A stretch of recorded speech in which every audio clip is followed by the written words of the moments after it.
Olá, seja bem-vindo, seja bem-vinda à paz do Senhor Jesus.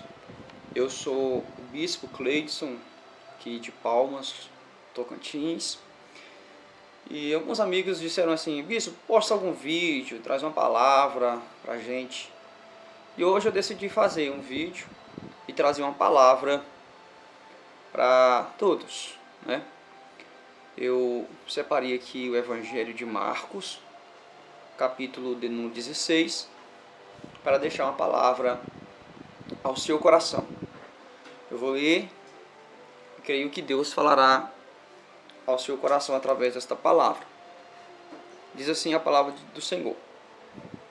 Passado o sábado, Maria Madalena, Maria mãe de Tiago e Salomé compraram aromas para irem embalsamá-lo. E muito cedo no primeiro dia da semana, ao despontar do sol, foram ao túmulo. Verso 3, diziam umas às outras: quem nos removerá a pedra da entrada do túmulo? Somente aqui para uma meditação, para o início desta palavra. Eu quero, em primeiro lugar, louvar a Deus pela vida da minha família, dos nossos amigos, dos nossos cooperadores, pessoas que acreditam no nosso ministério, acreditam na nossa chamada.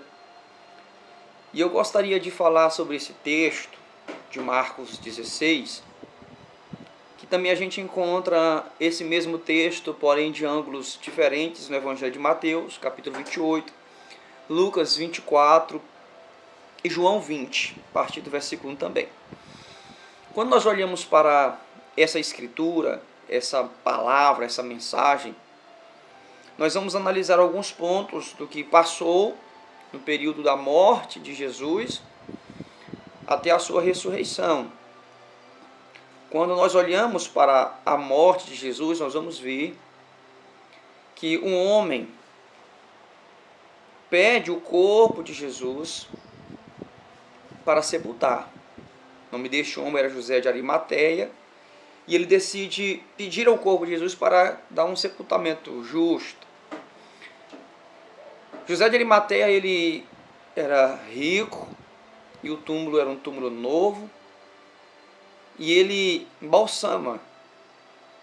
Se nós olharmos para a tradição, a escritura, nós vamos ver que José de Arimateia faz tudo o que o corpo necessitava, ou seja, embalsamava, perfumava e guardava nesse túmulo. Tudo que era necessário ser feito para o sepultamento de Jesus estava tudo certo. O texto de Marcos diz que elas, passado o sábado, ou seja, no domingo pela manhã, no primeiro dia da semana, essas mulheres decidem ir ao túmulo de Jesus para derramar sobre ele mais perfumes, mais ungüentos, mais aromas.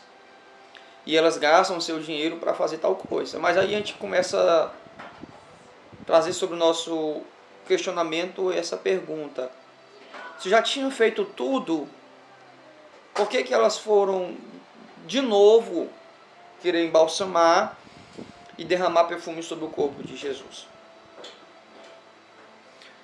No verso 3, elas questionam uma com a outra, dizendo: quem nos removerá a pedra? Porque a gente vai entender que a pedra era muito grande, cerca de, no mínimo, 12 homens para remover ela do lugar, e elas, simplesmente mulheres, não conseguiriam. E por mais que elas implorassem para os guardas tentarem remover, também não conseguiria, e eles nem queriam, não fariam isso também, porque a pedra estava selada. Mas aí elas decidem ir, e quando olhamos para essa questão de decidir ir, os textos seguintes, a palavra seguinte, nos mostra que quando elas olham e chegam no túmulo, no local onde estava o túmulo, elas veem que a porta já estava removida, a pedra já estava removida, já estava aberta. E quem removeu essa pedra, todos nós aqui conhecedores sabemos que o anjo do Senhor remove a pedra e senta nela. O objetivo dessas mulheres era derramar unguento sobre o corpo de Jesus, coisa que não era necessária, e elas mesmo assim decidiram ir. Agora, o que a gente começa a trazer uma palavra aqui, a partir desse ponto aqui, as pessoas às vezes olham para os outros fazendo as coisas. Por exemplo, José de Arimateia tinha feito tudo, então não precisava fazer nada.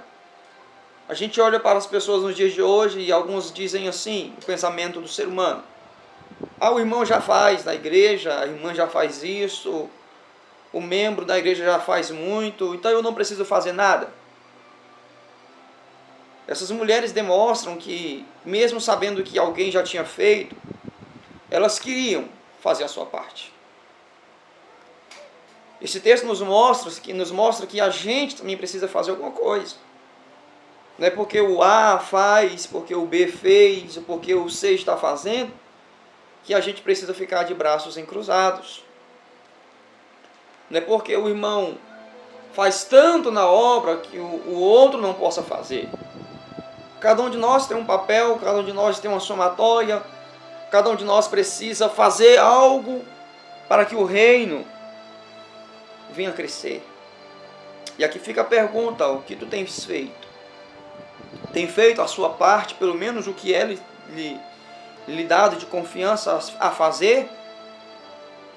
Quando elas chegam diante do grande problema, poderia ser um grande problema, poderia ser uma grande dificuldade, porque a pedra era grande, impedimentos tinham, e elas olhavam para outra: quem nos vai remover essa pedra? Quem nos removerá essa pedra?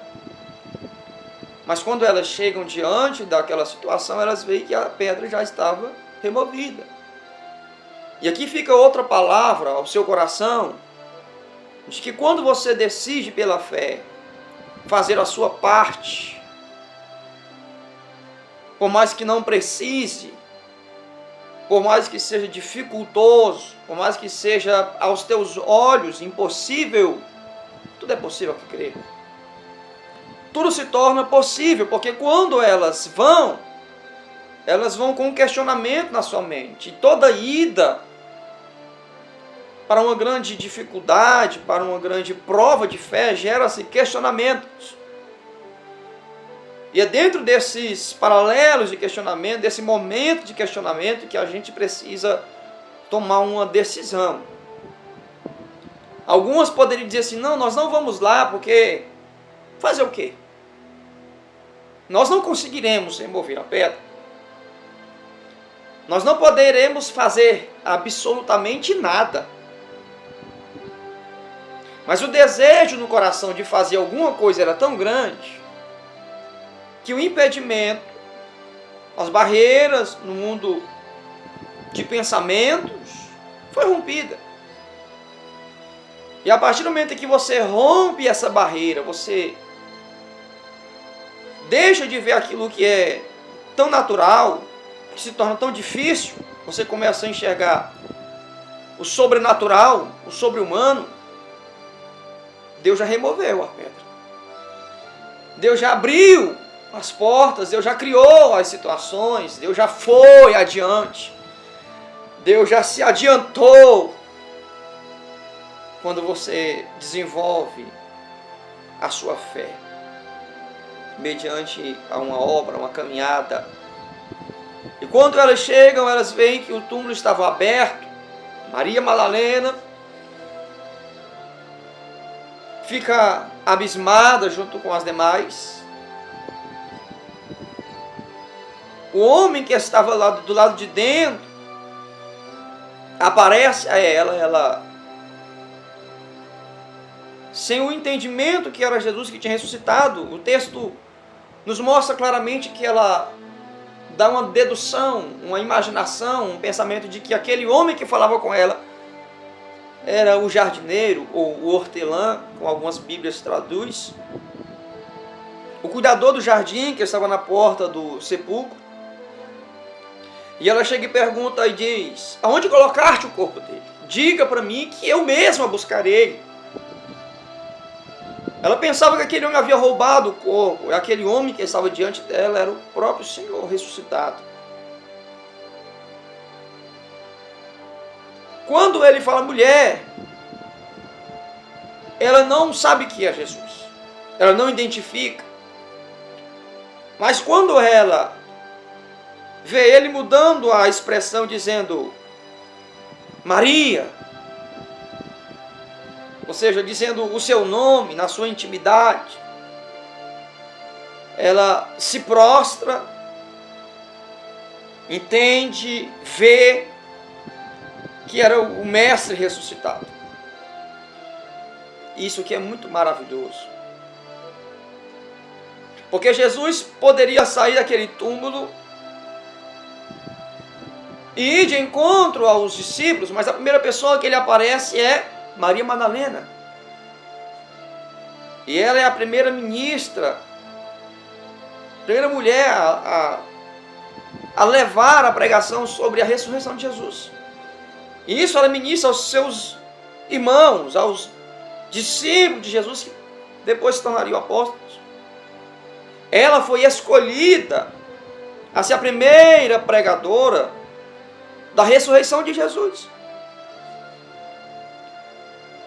Por que o anjo removeu aquela pedra, sendo que Jesus não necessitava dele remover a pedra? É claro. Nós olhamos para Jesus e vemos que Jesus, quando vai aos discípulos, ele atravessa a parede, ele atravessa a porta. Ele não usa a porta, ele entra por entre a parede.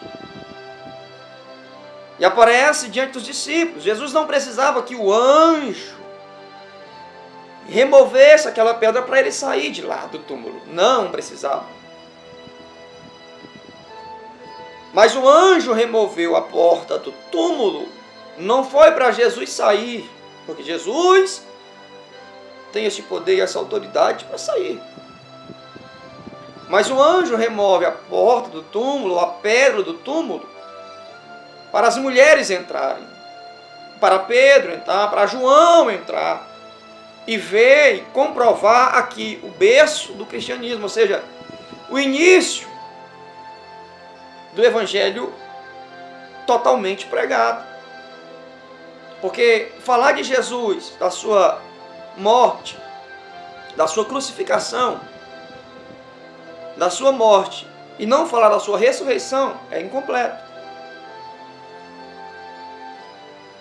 E o evangelho, ele deve ser pregado, tanto os milagres, quanto tudo isso que a gente já vive, mas também não podemos esquecer da ressurreição. Porque Jesus é o único, dentro de toda a face dessa terra, que, diferente de muitos outros heróis, muitos homens que passaram por nós, pela história, que alguns saíram, conquistaram, alcançaram territórios, alcançaram coroas, e no final de sua vida foi o túmulo. Ou seja, muitos saíram do trono para o túmulo. Cristo saiu do túmulo para o trono. Aleluia. Vale aqui pensar, irmãos, igreja, você que me escuta, você que me assiste, você que está ao alcance deste vídeo, que o Senhor ressuscitou. E Ele deixou a nós uma palavra que estaria conosco todos os dias, até a consumação dos séculos. Faça a sua parte. E não se preocupe, porque Jesus está fazendo e fará a parte dele para conosco. Que Deus abençoe a cada um de vocês. Guarde essa palavra no seu coração. Em uma próxima oportunidade estaremos trazendo aí outra palavra. Vamos terminar esse momento de ministração orando.